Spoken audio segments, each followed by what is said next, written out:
Welcome back to another video. তো শাকিব খানের তাণ্ডব সিনেমা নিয়ে সমস্ত রকম যে সমস্ত আপডেট আসছে, এই সিনেমাটা কিন্তু এই সিনেমা মানে এই যে সমস্ত আপডেট গুলো আসছে, সেটা কোথাও গিয়ে একটা সিনেমার প্রতি কিন্তু একটা ইম্প্যাক্ট ফেলতে পারে বাজেভাবে।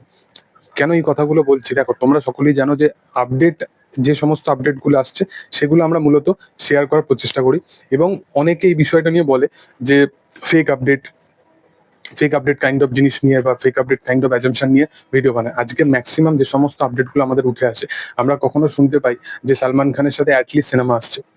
রিউমার ছিল না, হলো কি আর সিনেমাটা?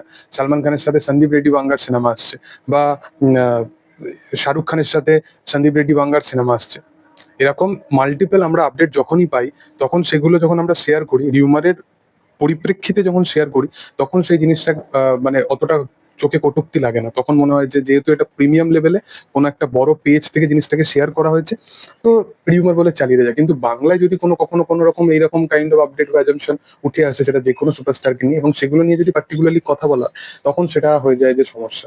এই হচ্ছে ব্যাপার। তো মূলত আজ কথা বলো শাকিব খানের তাণ্ডব সিনেমা নিয়ে। তাণ্ডব সিনেমা, এই সিনেমার মূলত তোমরা জানো যে যে সমস্ত আপডেট গুলো উঠে আসছে, সেই আপডেট গুলো ওয়াইজ অডিয়েন্সের মধ্যে কিন্তু একটা এক্সপেকটেশন ক্রিয়েট হয়ে গেছে। অডিয়েন্সের কে এই জিনিসটা অনেক বলা হচ্ছে যে কোথাও গিয়ে জিৎ থাকতে পারে, জিদ্দার ক্যামিও থাকতে পারে, আফরান নিশো থাকতে পারে অভিনেত্রী হিসাবে, কখনো জয়া আহসান, কখনো কোয়েল, কখনো সৌমিত্রিষা। তো এদের প্রত্যেকজনের নাম কিন্তু মাল্টিপল ভাবে কিন্তু বারবার শোনা যায়। কিন্তু এখন যে আপডেট গুলো উঠে আসছে, যে কোয়েল মল্লিক বা সৌমিত্রিষা কেউই কিন্তু এই সিনেমাটার মধ্যে থাকছে না। মূলত এই সিনেমাতে জিদ্দার ক্যামিওটা সেটা একটা সারপ্রাইজ এলিমেন্ট হিসাবে হয়তো তারা ইউজ করতে পারে, সেটা কিন্তু আলাদা রকম ব্যাপার। কিন্তু সিনেমার যেটা প্লট আছে, মেন যেটা বিষয়বস্তু আছে, সেইগুলোর উপর কিন্তু এখন বিশেষ করে জোর দেওয়া হয়েছে। সিনেমার যে অ্যাকশন সিকোয়েন্স গুলো আছে সেগুলোর উপর। এবার অডিয়েন্সের এক্সপেকটেশনকে বিশালভাবে বাড়িয়ে দিয়ে কোথাও গিয়ে অডিয়েন্স সেই ফুলফিলটা হলো না। মানে অডিয়েন্স ধরো ভালো অ্যাকশন গুলো না পছন্দ করে, অডিয়েন্সের এক্সপেকটেশনটা মাথার মধ্যে সবসময় আছে যে কখন অমুক অভিনেতার ক্যামিও হবে, বা অমুক অভিনেতা ভিলেন হিসেবে আমরা দেখতে পাবো, বা এই যে ব্যাপারগুলো থাকবে।